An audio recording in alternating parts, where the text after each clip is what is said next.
여러분, 지금부터 들려드릴 이야기는 조선시대에 실제로 있었을지 모를 한 아이의 기구한 운명에 관한 것입니다. 만약 여러분이 다른 사람들은 볼 수 없는 것을 본다면 어떻게 하시겠습니까? 거리를 지나다 죽은 자들의 모습이 보이고 그들의 목소리가 들린다면요. 그것도 겨우 5살 때부터 말입니다. 조선 중기 어느 가난한 마을에 한 아이가 태어났습니다. 이 아이는 태어나자마자 울지 않았습니다. 산파는 깜짝 놀라 아이의 등을 두드렸지만 아이는 그저 커다란 눈으로 허공을 응시할 뿐이었지요. 그런데 이상한 일이 벌어졌습니다. 아이가 태어난 그날 밤 마을의 모든 개들이 일제히 지저댔고 까마귀, 떼가 집 주변을 맴돌았다고 합니다. 산파 할머니는 떨리는 목소리로 말했습니다. 이 아이, 예사롭지 않습니다. 보통 아이가 아니에요. 과연 이 아이에게는 어떤 비밀이 숨겨져 있었을까요? 그리고 이 아이가 훗날 조선 팔도를 뒤흔들 큰 사건의 중심에 서게 될 줄 누가 알았겠습니까? 지금부터 그 놀라운 이야기를 시작하겠습니다. 제1장 귀신을 보는 아이. 때는 조선 중기 경상도의 작은 산골 마을 청안리였습니다. 이 마을에는 최씨 성을 가진 한 과부가 살고 있었는데 그녀의 이름은 최화련이었습니다. 남편을 일찍 여의고 홀로 농사를 지으며 살아가던 화련은 30이 넘어서야 간신히 아이를 하나 낳았습니다. 그 아이의 이름은 석이었지요. 석이는 태어날 때부터 남다른 아이였습니다. 다른 아이들처럼 시끄럽게 울지도 않았고 밤에도 거의 보채지 않았습니다. 다만 한 가지, 석이는 유난히 허공을 자주 응시했습니다. 마치 그곳에 무언가가 있는 것처럼 말입니다. 석아, 거기 뭐가 있니? 어머니가 물어도 석이는 고개만 갸우뚱할 뿐이었습니다. 그러던 어느 날이었습니다. 석이가 5살이 되던 해 가을이었지요. 석이는 어머니와 함께 장에 가는 길이었습니다. 마을 어귀를 지나는데 석이가 갑자기 어머니의 치마폭을 꽉 붙잡으며 떨기 시작했습니다. 어머니, 저기. 석이가 가리킨 곳에는 아무것도 없었습니다. 아니, 정확히 말하면 어머니 눈에는 아무것도 보이지 않았습니다. 석아, 왜 그러니? 거기 아무것도 없는데. 저기 할아버지가 목에서 피를 흘리고 계세요. 화련은 소스라치게 놀랐습니다. 그곳은 작년에 마을의 노인 한 분이 도적에게 습격당해 돌아가신 곳이었습니다. 하지만 그 이야기를 석이에게 해준 적은 없었지요. 석아, 내가 어떻게 그걸? 그때부터였습니다. 석이는 자꾸만 다른 사람들이 볼 수 없는 것들을 보기 시작했습니다. 우물가에서는 물에 빠져 죽은 아이의 귀신을, 낡은 사당에서는 원한에 가득 찬 여인의 홀령을 보았지요. 처음에는 화련도 아이의 말을 믿지 않으려 했습니다. 하지만 석이가 묘사하는 귀신들의 모습이 너무나 정확했습니다. 심지어 그들이 어떻게 죽었는지, 무슨 한이 있는지까지 알아맞혔지요. 소문은 빠르게 퍼졌습니다. 최씨 과분의 아들이 귀신을 본대. 저주받은 아이래. 우리 마을에 재앙이 닥칠 거야. 마을 사람들은 석이를 두려워하기 시작했습니다. 길에서 석이를 마주치면 고개를 돌리거나 침을 뱉는 사람들도 있었지요. 아이들은 석이를 귀신쟁이라고 놀려댔고 석이는 점점 더 움츠러들었습니다. 화련은 가슴이 찢어지는 것 같았습니다. 하지만 어찌할 도리가 없었지요. 그저 석이를 꼭 안아주며 말할 뿐이었습니다. 석아, 괜찮다. 어머니가 있잖니. 내가 뭘 보든 어떤 능력이 있든 너는 어머니의 소중한 아들이란다. 그렇게 서기는 자신의 능력을 숨기며 조용히 살아가려 했습니다. 하지만 운명은 그를 그냥 내버려 두지 않았습니다. 제2장 탐욕스러운 권력자. 그 무렵 이고을을 다스리던 사또가 있었습니다. 그의 이름은 박무경, 한양의 권문세족 출신으로 탐욕과 간교함으로 가득 찬 인물이었지요. 박무경은 겉으로는 백성을 사랑하는 척했지만 실제로는 온갖 방법으로 백성들의 재물을 착취했습니다. 세금을 부당하게 거두고 억울한 옥사를 만들어 뇌물을 받았으며 심지어 좋은 땅을 가진 백성들을 모함하여 땅을 빼앗기도 했습니다. 하지만 박무경에게는 한 가지 고민이 있었습니다. 그는 자신의 권력을 더욱 확고히 하고 싶었고, 그러기 위해서는 신통력이 필요하다고 생각했지요. 왕실과 양반가에서는 기륭화복을 점치고 귀신을 다루는 무당들을 중히 여겼으니까요. 박무경은 자신의 집에 여러 무당들을 불러들였습니다. 그들에게 거금을 주며 자신의 운세를 점치게 하고 앞날을 예언하게 했지요. 하지만 그 무당들 중 진짜 능력을 가진 자는 없었습니다.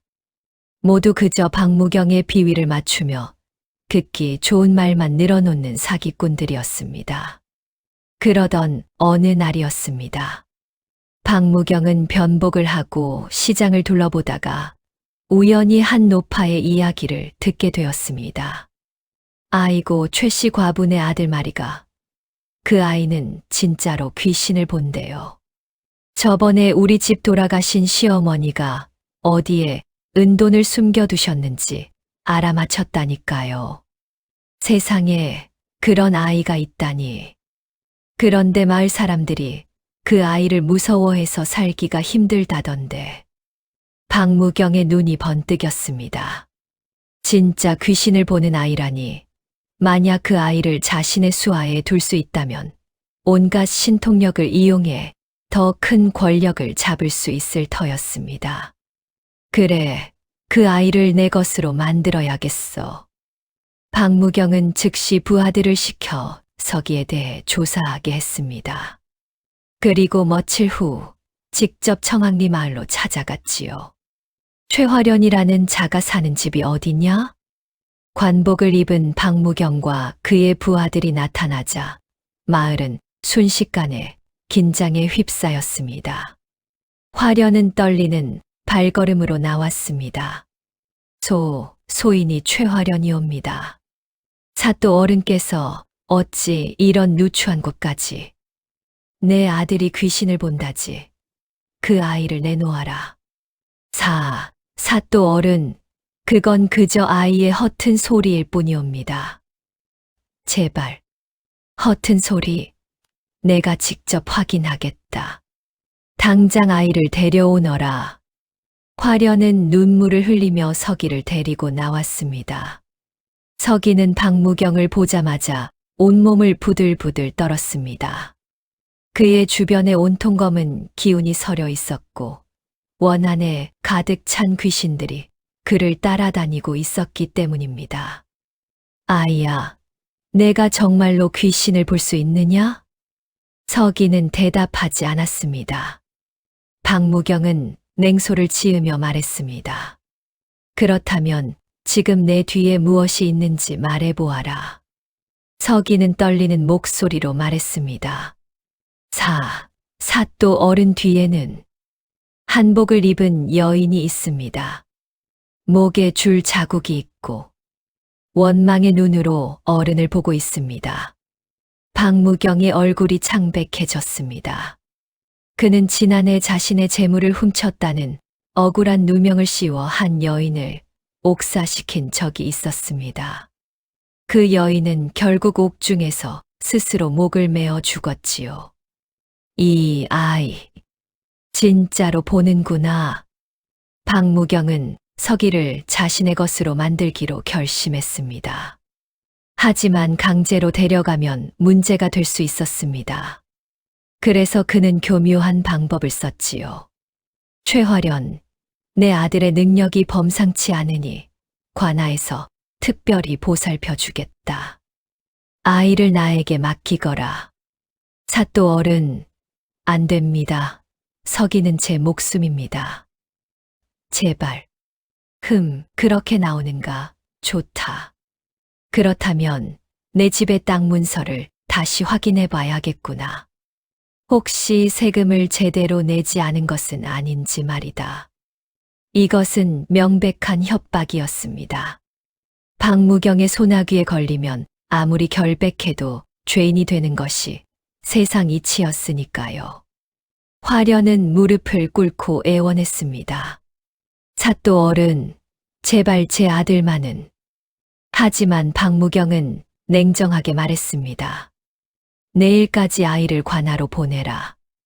그렇지 않으면 내 집안 전체가 영모의 죄로 잡혀갈 것이다. 그렇게 말하고는 휘적휘적 돌아가 버렸습니다. 제3장 도망과 죽을 고비. 그날 밤 화련은 서기를 깨웠습니다. 서가, 일어나거라. 우리 어서 이곳을 떠나야 한다. 어머니, 무슨 일이세요? 저 나쁜 사또가 너를 빼앗아 가려 한단다. 우리 멀리 도망쳐서 숨어 살자꾸나. 화련은 급히 짐을 꾸렸습니다. 돈 몇 푼과 옷까지, 그리고 마른 식량을 보따리에 담았지요. 그리고 한밤중에 몰래 집을 빠져나왔습니다. 하지만 박무경은 이미 마을 어귀에 사람을 배치해 두었습니다. 그는 화련이 도망칠 것을 예상했던 것이지요. 저기다, 최화련과 그 자식을 잡아라. 화련은 서기의 손을 꽉 잡고 뒤도 돌아보지 않고 달렸습니다. 산으로 더 깊이 도망쳤지요. 하지만 관군들은 경험 많은 포졸들이었고 화련은 그저 연약한 여인일 뿐이었습니다. 어머니, 저는 괜찮으니 어머니만이라도 도망가세요. 안 된다. 너 없이는 못 살아. 화련은 필사적으로 달렸습니다. 하지만 결국 낭떠러지 끝에 다다르고 말았습니다. 뒤에서는 포졸들이 점점 가까워지고 있었지요. 최화련, 이제 끝이다. 순순히 항복하고 아이를 내놓아라. 화련은 서기를 꼭 껴안았습니다. 그리고 결심한 듯 서기의 귀에 속삭였습니다. 서가, 어머니가 저들을 막을 테니 너는 저 아래로 뛰어내려라. 그러면 살 수 있을 거야. 어머니, 안 돼요. 괜찮다, 서가. 너는 특별한 아이란다. 꼭 살아서 내 능력으로 좋은 일을 많이 해야 한다. 알았지? 화련은 서기를 낭떠러지 아래로 밀어냈습니다. 그리고 자신은 달려오는 포졸들을 막아섰지요. 이 아이를 데려가려면 내 목숨을 먼저 가져가라. 혼란 속에서 서기는 낭떠러지 아래로 떨어졌습니다. 다행히 아래에는 큰 나무들이 있어서 떨어지는 속도가 조금 줄어들었지요. 하지만 서기는 결국 바닥에 세게 부딪히고 말았습니다. 서기는 온몸이 부서지는 듯한 고통을 느꼈습니다. 의식이 흐릿해졌고 눈앞이 캄캄해졌습니다. 그의 귀에 마지막으로 들린 것은 어머니의 비명이었습니다. 어머니. 서기는 그대로 정신을 잃었습니다. 제사장 은둔 고수를 만나다. 서기가 눈을 떴을 때 그는 낯선 초가집 안에 누워 있었습니다. 온몸을 붕대로 감고 있었고 옆에는 약초를 끓이는 할머니가 앉아 계셨지요. 오, 깨어났구나. 다행이다. 할머니는 백발의 주름진 얼굴이었지만 눈빛만큼은 형형하게 빛나고 있었습니다. 여기가 어디예요? 제 어머니는 어디 계세요? 서기는 급히 일어나려 했지만 온몸의 고통에 다시 쓰러지고 말았습니다. 아직 움직이면 안 된다. 내 몸은 거의 죽다 살아난 거나 마찬가지야. 사흘 밤낮을 깨어나지 못했단다. 어머니. 제 어머니는요? 할머니는 잠시 침묵했습니다. 그리고 조심스럽게 말했습니다. 아이야. 내 어머니는 너를 지키다가 돌아가셨단다. 서기의 세상이 무너졌습니다. 눈물이 주체할 수 없이 쏟아졌습니다. 어머니, 어머니. 서기는 통곡했습니다. 할머니는 서기를 가만히 안아주었지요. 많이 울어라, 아이야. 울어야 마음이 조금이나마 가벼워진단다. 서기는 며칠 동안 밥도 먹지 않고 울기만 했습니다. 세상이 너무나 원망스러웠습니다. 자신의 능력이 원망스러웠고 어머니를 지키지 못한 자신이 한심했습니다. 할머니는 그런 서기를 묵묵히 지켜보았습니다. 그리고 일주일쯤 지났을 때 조용히 말했습니다. 아이야, 너는 지금 두 가지 길 중 하나를 선택해야 한다. 무슨 말씀이세요? 하나는 이대로 슬픔에 빠져 아무것도 하지 않고 사는 것이다. 그러면 내 어머니의 희생은 아무 의미가 없어진다. 다른 하나는 너의 능력을 제대로 갈고 닦아서 훗날 내 어머니를 죽음으로 몰고 간 악인들에게 갚고 너처럼 억울하게 죽은 이들의 한을 풀어주는 것이다. 서기는 고개를 들었습니다. 할머니의 눈이 진지하게 빛나고 있었습니다. 할머니는 누구세요? 할머니는 빙그레 웃었습니다. 나는 이 깊은 산속에서 평생을 살아온 무당이란다. 세상 사람들은 나를 천령무라고 불렀지. 하늘의 영혼을 다루는 무당이라는 뜻이지. 서기의 눈이 커졌습니다. 천령무라면 조선 팔도에 이름이 알려진 전설의 무당이 아니던가요? 왕실에서도 여러 차례 불렀지만 한 번도 응하지 않았다는. 할머니가 그 유명한 천령무이십니까? 유명하다니. 나는 그저 내 할 일을 했을 뿐이다. 그런데 아이야, 너는 나보다 더 강한 능력을 가지고 있구나. 내가 보는 것은 단순한 귀신이 아니라 그들의 한과 원, 그리고 인연까지 모두 보는 것이지. 할머니는 서기에게 제안했습니다. 내가 너를 가르치겠다. 10년, 아니, 그 이상이 걸릴지도 모른다. 하지만 그 시간 동안 너를 진정한 무당으로 키워주마. 그래서 내 어머니의 원수를 갚고 억울하게 죽은 홀령들을 구원할 수 있는 능력을 주겠다. 서기는 눈물을 닦으며 고개를 끄덕였습니다. 가르쳐 주세요, 할머니. 저는 강해지고 싶습니다. 그렇게 서기의 수련이 시작되었습니다. 제5장 15년의 수련. 서기의 수련은 가혹했습니다.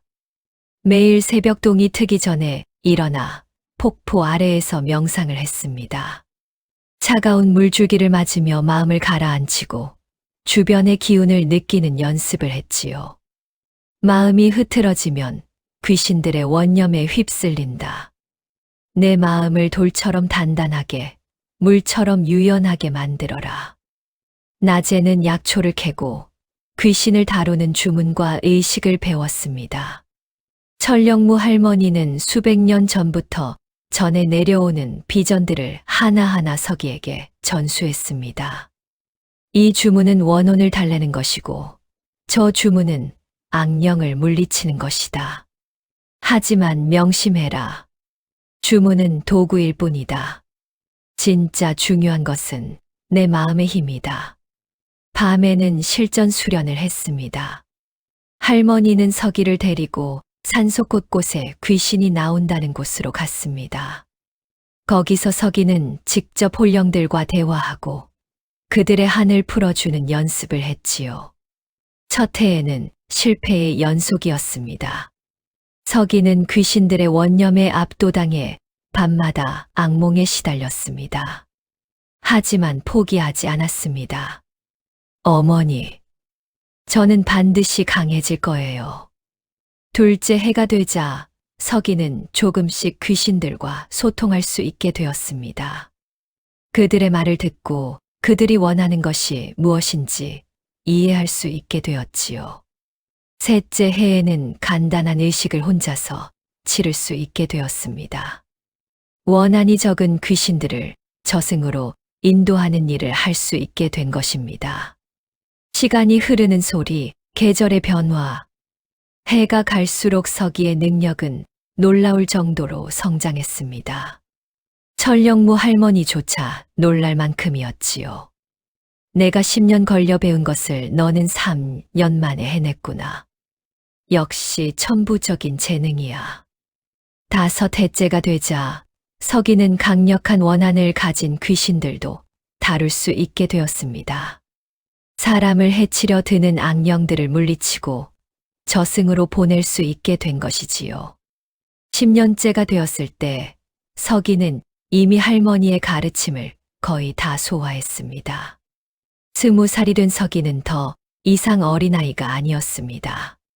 키가 훤칠하고 눈빛은 깊고 차분했으며 온몸에서 범상치 않은 기운이 흘러나왔지요. 이제 내가 배울 것은 거의 다 배웠다. 하지만 마지막으로 가장 중요한 가르침이 남아있단다. 할머니는 서기를 데리고 산 정상으로 올라갔습니다. 그곳에는 오래된 제단이 있었지요. 서가, 내 능력은 이제 나보다 뛰어나다. 하지만 명심해라. 능력이 강할수록 그 힘을 어떻게 쓰느냐가 중요하다. 권력을 위해 쓸 수도 있고, 백성을 위해 쓸 수도 있지. 너는 어떤 길을 택하겠느냐? 서기는 조금도 망설이지 않고 대답했습니다. 저는 어머니처럼 억울하게 죽은 이들의 한을 풀어주고 악인들을 응징하는데 제 능력을 쓰겠습니다. 할머니는 만족스럽게 고개를 끄덕였습니다. 그래, 그것이 바로 진정한 무당의 길이다. 그리고 5년이 더 흘렀습니다. 서기는 25이 되었고 그의 능력은 이미 전설의 경지에 올라 있었습니다. 그는 단순히 귀신을 보는 것을 넘어 과거와 미래의 인연을 읽을 수 있었고 사람의 운명을 바꿀 수 있는 큰 굿을 할 수 있게 되었습니다. 하지만 할머니는 여전히 서기를 산에서 내려보내지 않았습니다. 아직은 때가 아니다. 내가 진정으로 필요한 순간이 올 것이다. 그때까지 기다려라. 서기는 할머니의 말을 믿고 기다렸습니다. 그리고 마침내 그 순간이 다가왔습니다. 제6장 나라에 닥친 큰 위기. 서기가 산에서 수련한 지 15년째 되던 해, 조선에 큰 재앙이 닥쳤습니다. 먼저 가뭄이 시작되었습니다. 봄부터 비가 오지 않아 논밭이 갈라졌고, 백성들은 하늘을 원망했지요. 하지만 그것은 시작에 불과했습니다. 여름이 되자 한양을 중심으로 괴질이 퍼지기 시작했습니다. 처음에는 고열과 기침으로 시작되었다가 곧 온몸에 검은 반점이 생기며 사람들이 하나둘씩 쓰러져 갔습니다. 내의원의 어이들이 온갖 약을 써봤지만 소용이 없었습니다. 오히려 어이들까지 병에 걸려 죽어갔지요. 이것은 보통 병이 아니옵니다. 하늘이 내린 재앙이옵니다. 궁궐은 공포에 휩싸였습니다. 그리고 마침내 임금님께서도 이 괴질에 걸리고 말았습니다. 전하, 전하, 어서 어이를 불러라. 이미 모든 어이가 손을 쓸 수 없다 하였사옵니다. 임금은 고열에 시달리며 신음했습니다. 며칠 사이에 얼굴은 초췌해졌고 몸은 뼈만 앙상하게 남았지요. 영의정을 비롯한 대신들이 모였습니다. 하지만 아무도 해결책을 내놓지 못했습니다. 그때 한 신하가 조심스럽게 말했습니다. 대감, 혹시 이것이 저주나 귀신의 짓은 아니겠사옵니까? 옛날 기록을 보면 이와 비슷한 괴질이 원혼의 한때문에 일어난 적이 있사옵니다. 그렇다면 무당을 불러 큰 굿을 해야 하지 않겠소. 하지만 어느 무당이 감히 이런 큰 굿을 할 수 있겠사옵니까? 바로 그때였습니다. 박무경 사또가 나섰습니다. 15년이 지난 지금 박무경은 더욱 높은 지위에 올라 있었습니다. 그는 온갖 비리와 뇌물로 자신의 권력을 키웠고 이제는 궁궐의 실세 중 한 명이 되어 있었지요. 소인에게 묘안이 있사옵니다. 박 대감, 무슨 방법이 있다는 것이오? 소인의 저택에 능력 있는 무당이 여럿 있사옵니다. 그들을 시켜 큰 굿을 열겠사옵니다. 사실 박무경의 무당들은 모두 사기꾼들이었습니다. 하지만 지푸라기라도 잡고 싶은 조정에서는 그의 제안을 받아들일 수밖에 없었지요. 그렇게 하시오. 어서 굿을 준비하도록. 며칠 후 궁궐 앞마당에서 성대한 굿판이 벌어졌습니다. 박무경이 데려온 무당들이 춤을 추고 주문을 외웠지요. 하지만 며칠이 지나도 아무런 효과가 없었습니다.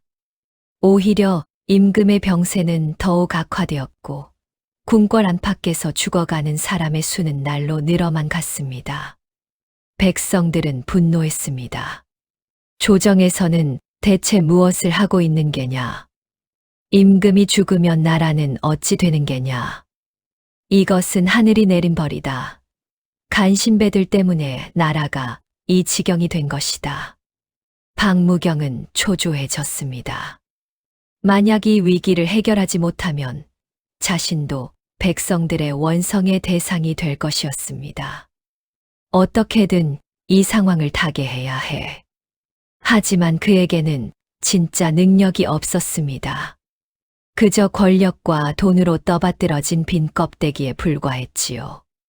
그런 와중에 천령무 할머니가 서기를 불렀습니다. 서가, 때가 왔다. 이제 너는 산에서 내려가야 한다. 할머니, 드디어 제가 쓸모있게 될 때가 온 것인가요? 그렇다. 지금 한양에는 큰 재앙이 닥쳐 있다. 수만 명의 원혼이 떠돌고 있고 임금까지 위독하다고 한다. 이것은 보통 괴질이 아니라 거대한 원한의 저주다. 서기의 눈빛이 날카로워졌습니다. 누구의 원한입니까? 그것은 내가 직접 가서 확인해야 한다. 하지만 조심해라. 이 저주를 건 자는 엄청난 힘을 가진 원혼이다. 자칫하면 너까지 위험할 수 있다. 저는 괜찮습니다, 할머니.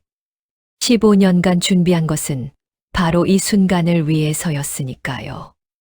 할머니는 서기에게 특별한 부적과 무구들을 건네주었습니다. 이것들을 가지고 가거라. 그리고 서가. 네, 할머니. 너의 어머니가 하늘에서 너를 지켜보고 계실 것이다. 용기를 내거라. 서기는 깊이 절을 했습니다.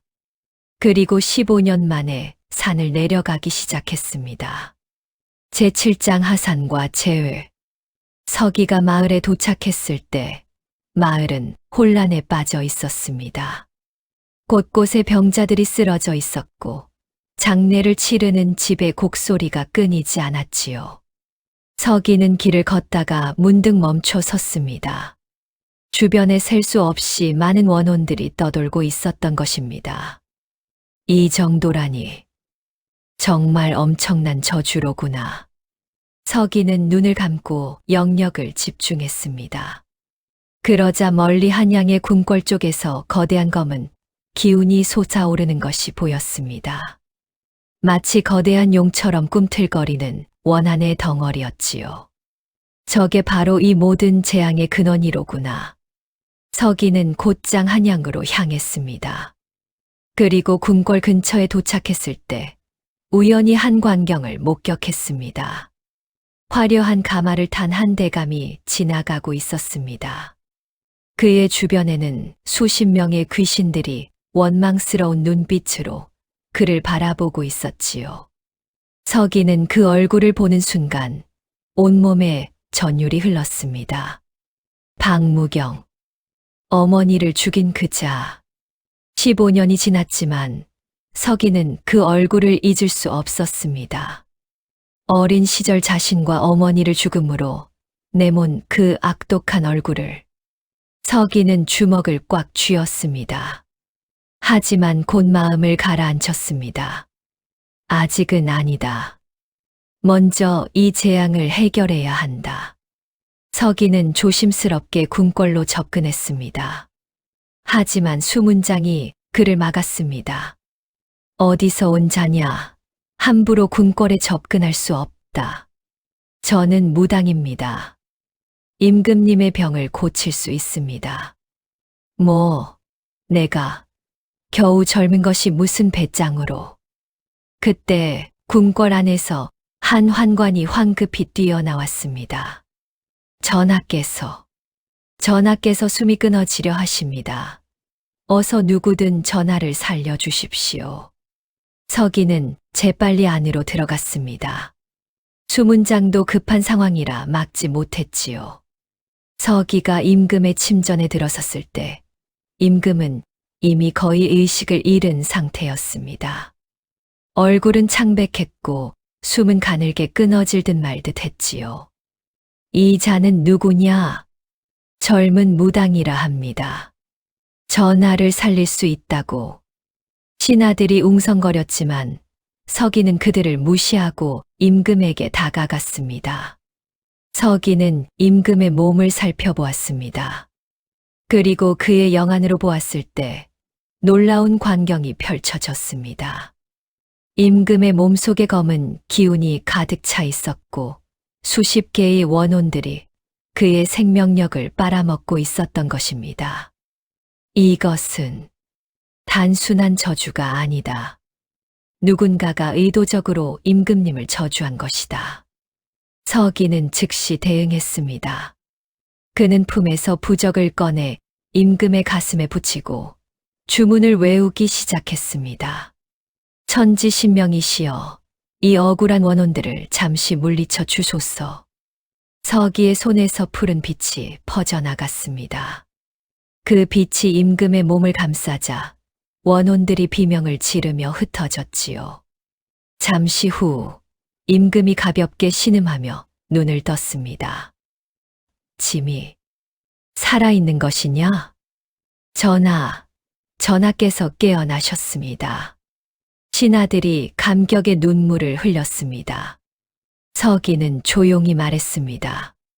전하, 이것은 일시적인 조치일 뿐입니다. 근본적인 원인을 해결하지 않으면 다시 재발할 것입니다. 그대가 누구냐?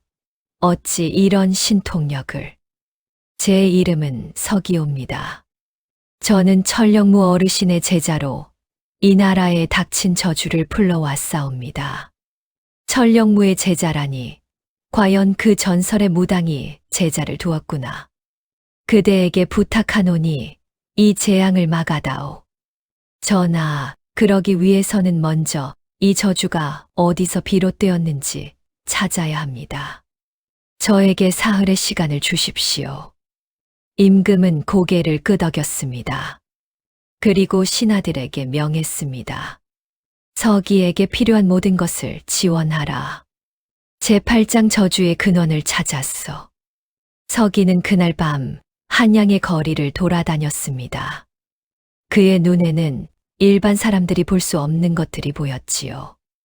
곳곳에 원혼들이 떠돌고 있었고 그들은 모두 같은 방향을 바라보고 있었습니다.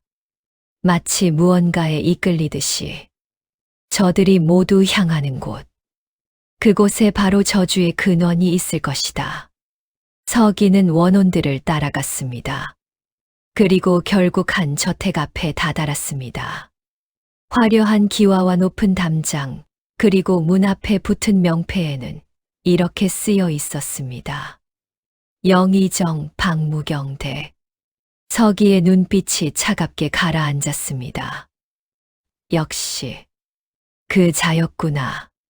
서기는 담을 넘어 저택 안으로 몰래 침입했습니다. 15년간 산에서 단련한 몸은 그림자처럼 가볍고 빨랐지요. 저택 안은 기이하게도 조용했습니다. 원혼들의 기운은 더욱 짙어졌고 서기는 그 기운을 따라 저택 깊숙한 곳으로 들어갔습니다. 그리고 마침내 지하로 통하는 비밀 통로를 발견했습니다. 저 아래에 뭔가 있다. 서기는 조심스럽게 지하로 내려갔습니다. 계단을 내려갈수록 음산한 기운이 더욱 강해졌지요. 마침내 지하 공간에 도착했을 때 서기는 경악을 금치 못했습니다.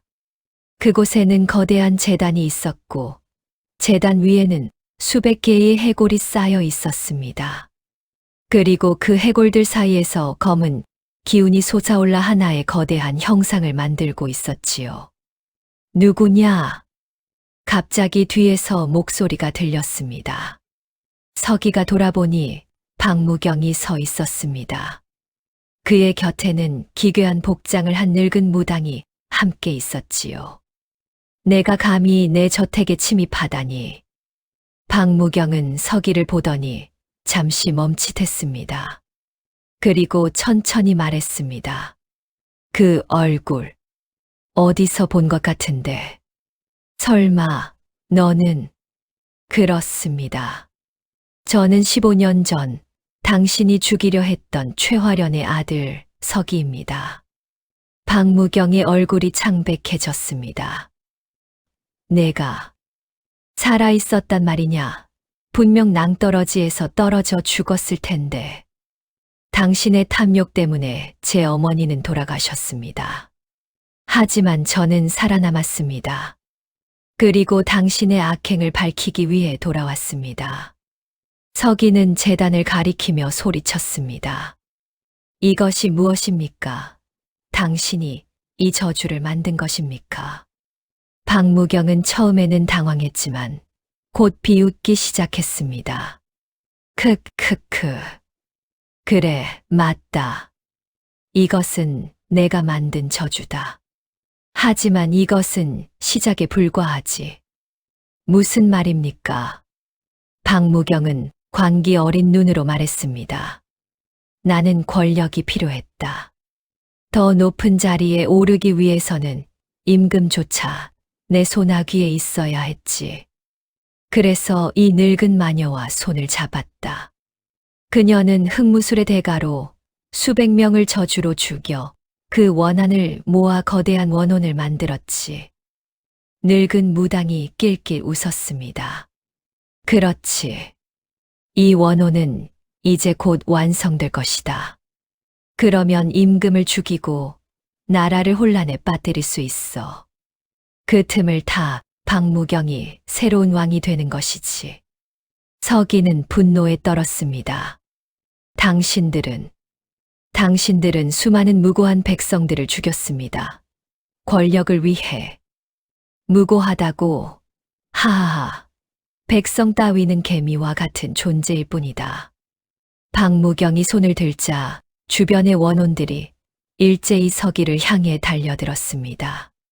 제구장 절정의 대결. 원혼들이여 물러나시오. 서기는 부적을 꺼내 공중에 던졌습니다. 부적에서 황금빛이 퍼져나가며 원혼들을 막아냈지요. 겨우 그 정도 실력으로 나를 막겠다는 게냐. 늙은 무당이 주문을 외우기 시작했습니다.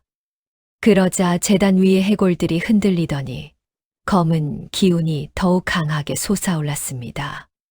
크아악. 거대한 원혼이 형체를 드러냈습니다. 그것은 수백 개의 얼굴이 뒤섞인 괴물 같은 형상이었고 끝없는 원한으로 가득 차 있었지요. 저것이 수백 명의 원한을 모은 괴물이로군요. 서기는 침착하게 말했습니다. 15년간의 수련이 헛되지 않았습니다. 그는 이런 상황을 대비해 철저히 준비해왔지요. 천령무 스승님께서 말씀하셨습니다. 아무리 강한 원혼이라도 근본적으로는 억울함과 슬픔에서 비롯된 것이라고요. 저주는 증오로 만들어지지만 자비로 풀 수 있다고 하셨습니다. 서기는 눈을 감고 두 손을 모았습니다. 그리고 깊은 곳에서부터 영역을 끌어올렸습니다. 모든 억울한 영혼이여, 들으시오. 당신들은 무고하게 죽임을 당했습니다.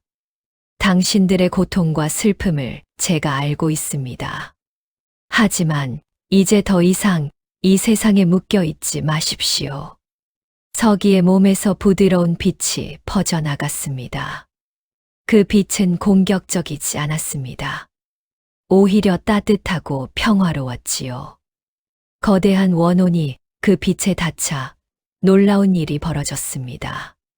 괴물 같은 형상이 조금씩 분리되기 시작했고 그 안에 있던 개개인의 원혼들이 하나씩 드러났습니다. 이럴 수가, 불가능하다. 늙은 무당이 당황하며 더 강한 주문을 외웠습니다. 하지만 소용이 없었습니다. 서기는 하나하나의 원혼들을 바라보며 말했습니다. 제가 당신들의 억울함을 세상에 알리겠습니다. 당신들을 이렇게 만든 악인들을 반드시 응징하겠습니다. 그러니 이제 편히 쉬십시오. 원혼들은 서기를 바라보았습니다. 그들의 눈에서 원망이 사라지고 대신 감사와 평화가 깃들었지요. 하나, 둘 원혼들이 빛으로 변하며 사라지기 시작했습니다. 그들은 마침내 저승으로 갈 수 있게 된 것입니다. 안 돼, 내 계획이. 박무경이 비명을 질렀습니다. 하지만 이미 늦었습니다. 모든 원혼이 사라지자 재단은 그 힘을 잃었습니다. 늙은 무당은 그 반동으로 피를 토하며 쓰러졌지요. 이럴 리가.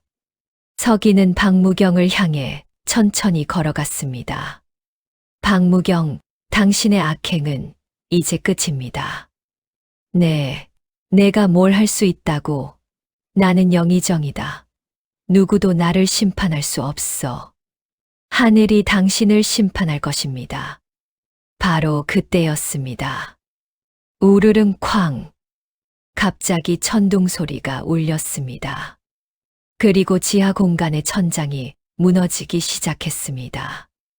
으아. 박무경은 비명을 지르며 도망치려 했지만 무너진 돌더미에 깔리고 말았습니다. 서기는 재빨리 지상으로 빠져나왔습니다. 그리고 뒤를 돌아보니 박무경의 저택 전체가 무너져 내리고 있었습니다. 하늘의 응징이로군요. 서기는 조용히 중얼거렸습니다. 박무경과 그의 공범인 늙은 무당은 자신들이 저지른 악행의 무게에 짓눌려 죽은 것입니다. 제10장 진실이 밝혀지다. 다음 날 아침 서기는 궁궐로 향했습니다. 그의 손에는 박무경의 저택 지하에서 가져온 증거물들이 있었습니다. 재단에 사용된 흑마술 서적들, 그리고 박무경이 기록한 범행 일지였지요. 전하, 소인이 저주의 근원을 찾았사옵니다. 임금은 서기를 맞이했습니다. 하룻밤 사이에 안색이 많이 좋아져 있었지요. 그대가 어젯밤에 무언가를 해결한 것이냐? 짐의 몸이 한결 가벼워진 것 같구나. 예, 전하. 이 나라를 저주한 자는 바로 영의정 박무경이었사옵니다. 뭐라고, 박무경이? 신하들이 술렁거렸습니다. 서기는 증거물들을 펼쳐 보였습니다. 박무경은 권력욕에 눈이 멀어 흑마술에 능한 무당과 손을 잡고 수백 명의 무고한 백성들을 저주로 죽였습니다. 그리고 그 원한을 모아 거대한 원혼을 만들어 전하를 죽이고 나라를 혼란에 빠뜨린 뒤 스스로 왕위에 오르려 했습니다. 그럴 수가, 어찌 그런 천인공노할 짓을. 임금은 분노에 떨었습니다. 신하들도 모두 경악했지요. 지금 당장 박무경을 잡아들이라. 전하, 그럴 필요는 없사옵니다. 박무경은 이미 하늘의 벌을 받았습니다. 어젯밤 저택이 무너지며 그 아래 깔려 죽었사옵니다. 임금은 잠시 말이 없었습니다. 그리고 천천히 고개를 끄덕였습니다. 하늘의 뜻이로구나. 그렇다면 박무경의 재산은 모두 몰수하고 그가 착취한 백성들에게 돌려주도록 하라. 그리고 임금은 서기를 바라보았습니다.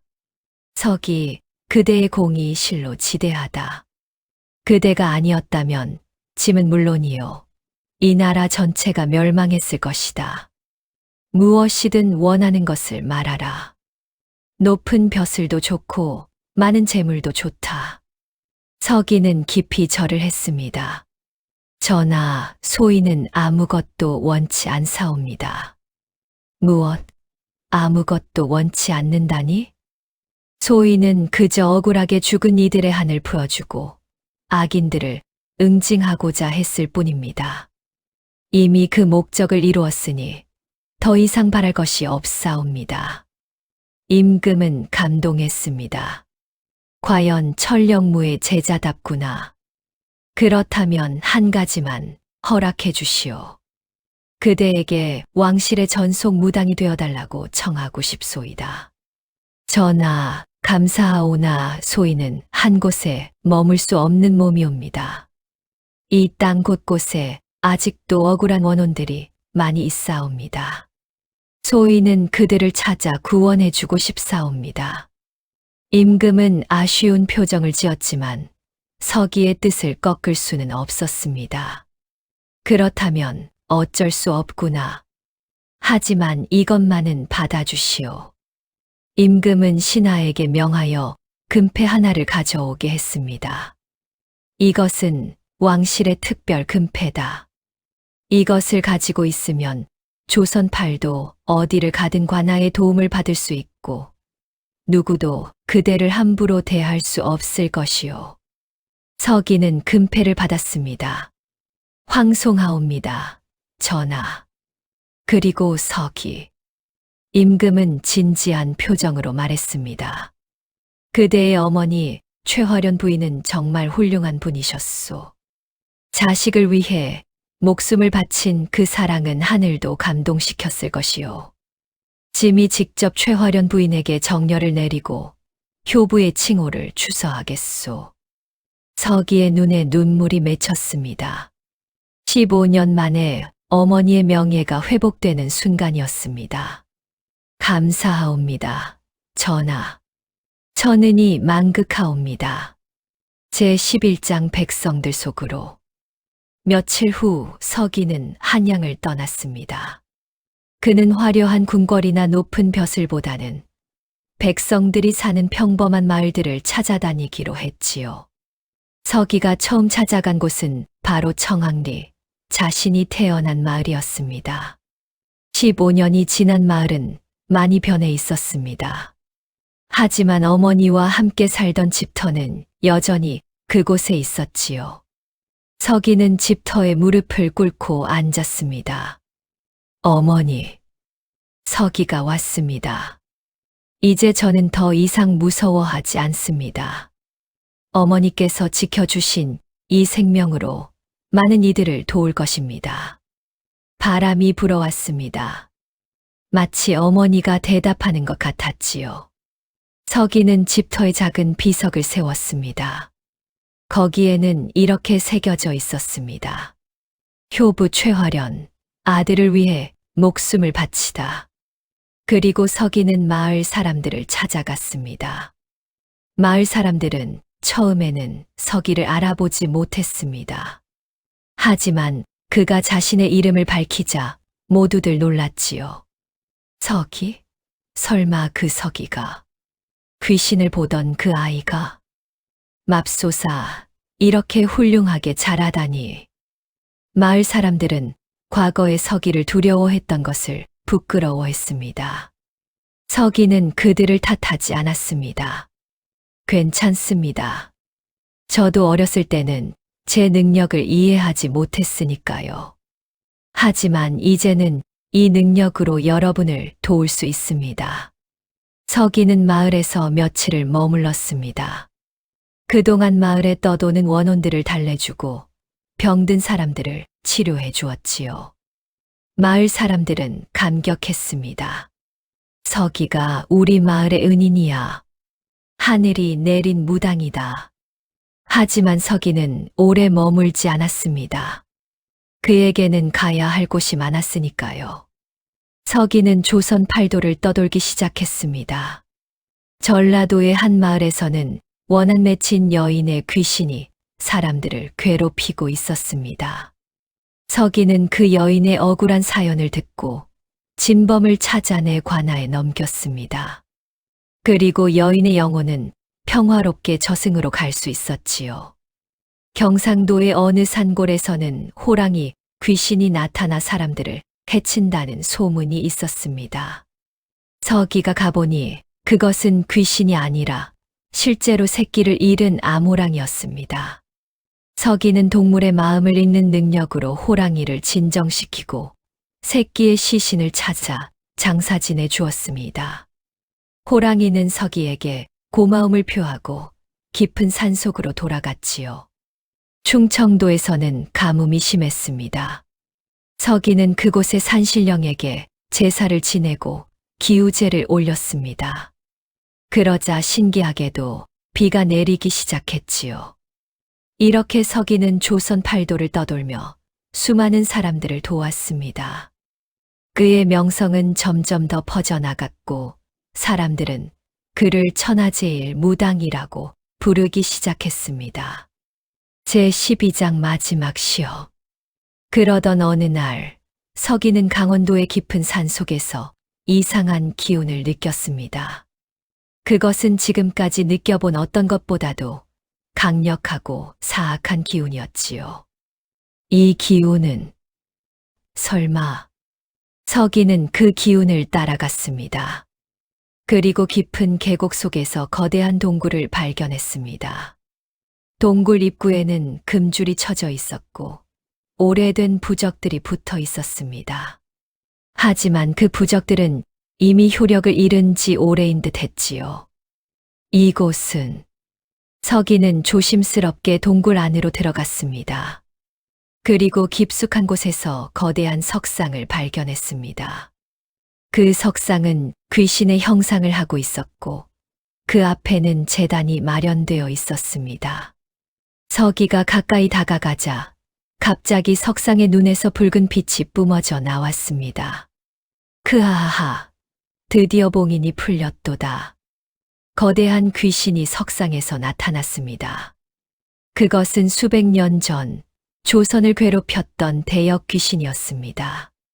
당시 최고의 무당들이 힘을 합쳐 이곳에 봉인했지만 세월이 지나며 봉인이 약해진 것이지요. 너는 누구냐? 감히 나의 앞을 막다니. 서기는 침착하게 대답했습니다. 저는 천령무의 제자 서기라 합니다.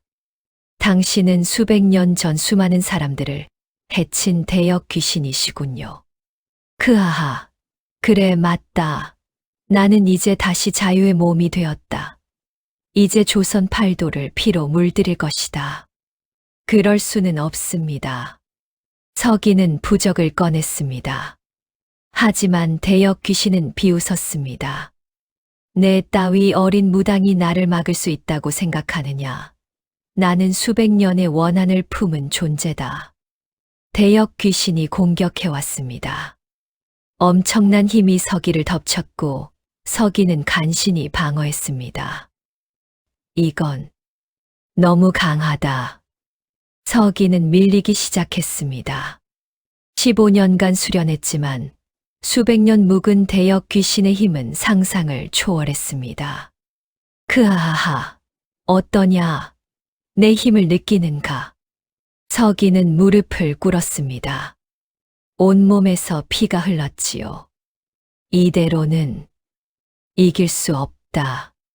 바로 그때 서기의 귀에 익숙한 목소리가 들려왔습니다. 서가, 포기하지 마라. 어머니? 서기는 고개를 들었습니다. 희미하게 어머니의 모습이 보였습니다. 어머니시군요. 그래, 서가.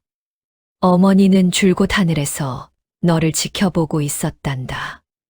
너는 혼자가 아니야. 내가 구원해준 수많은 영혼들이 모두 너를 돕고 싶어 한단다. 서기가 주위를 돌아보니 그동안 자신이 구원해준 수많은 영혼들이 나타나고 있었습니다. 청한기의 할아버지, 전라도의 여인, 경상도의 호랑이 영혼. 우리가 도와줄게요.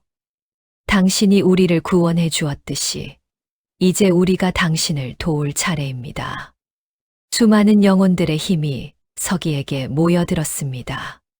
서기의 몸에서 눈부신 빛이 퍼져나가기 시작했지요. 이건 모두의 힘이로군요.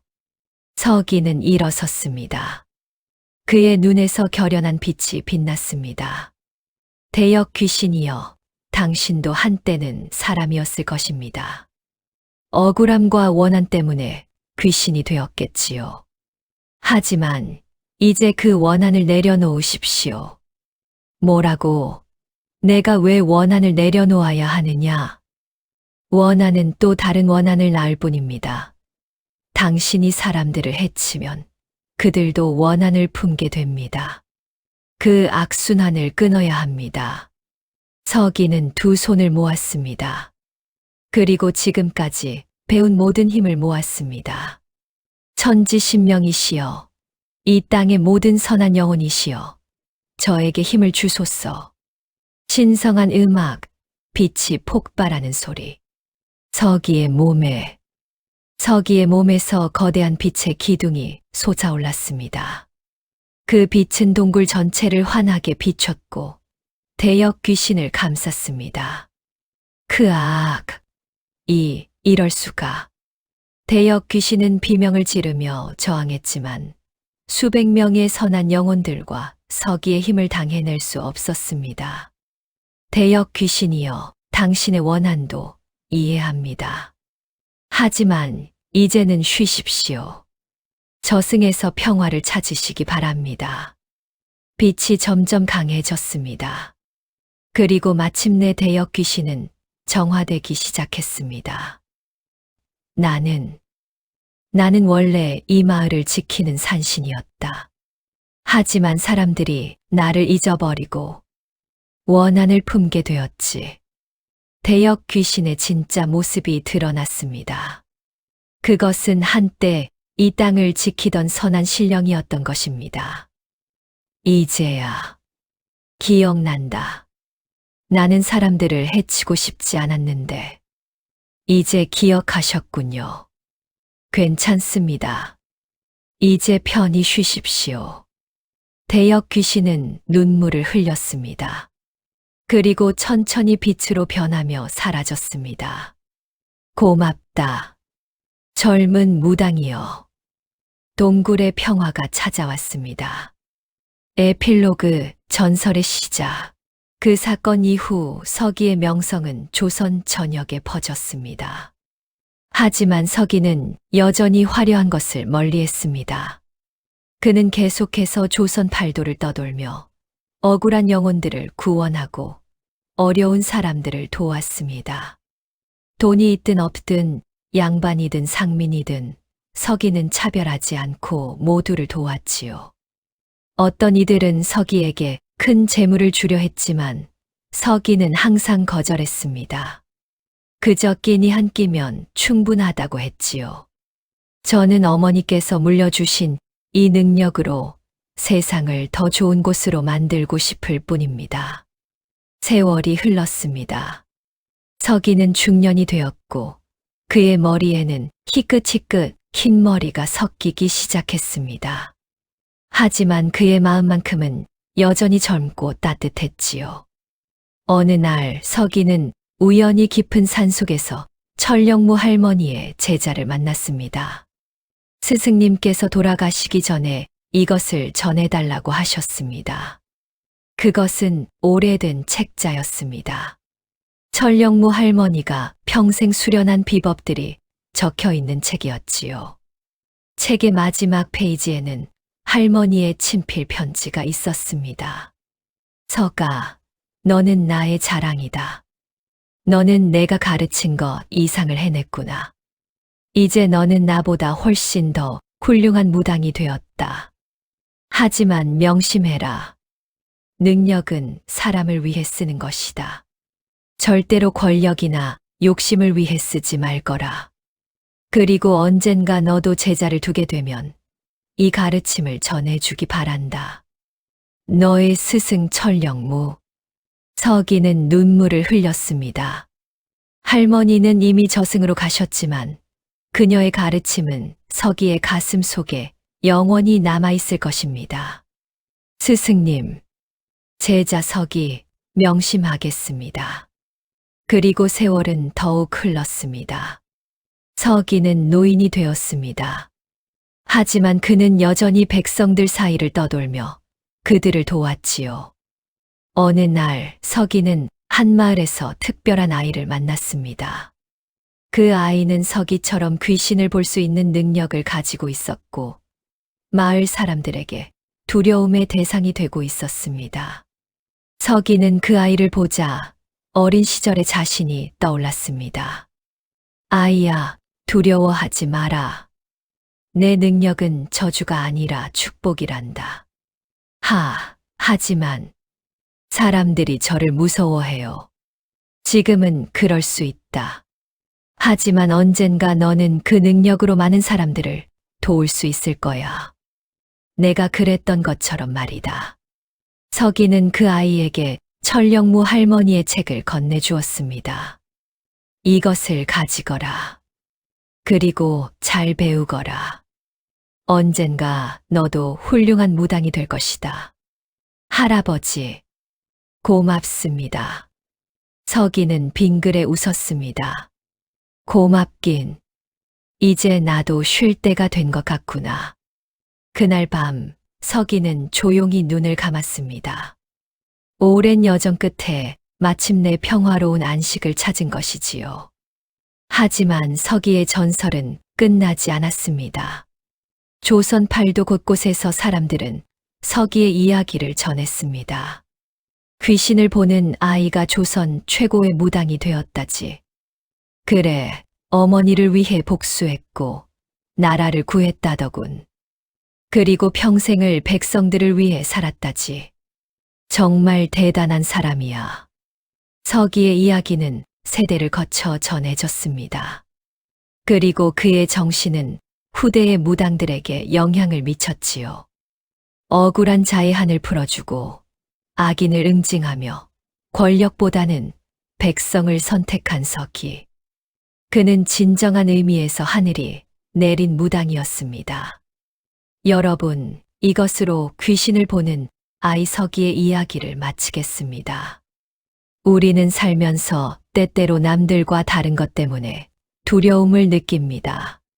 하지만 서기의 이야기는 우리에게 알려줍니다.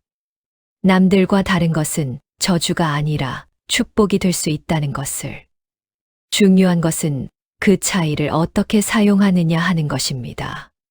권력과 욕심을 위해 쓸 수도 있고, 다른 사람들을 돕기 위해 쓸 수도 있습니다. 서기는 후자를 선택했고, 그렇기에 전설이 되었습니다. 여러분도 각자의 삶에서 자신만의 특별한 능력을 발견하시기 바랍니다. 그리고 그것을 선한 일에 사용하시기 바랍니다.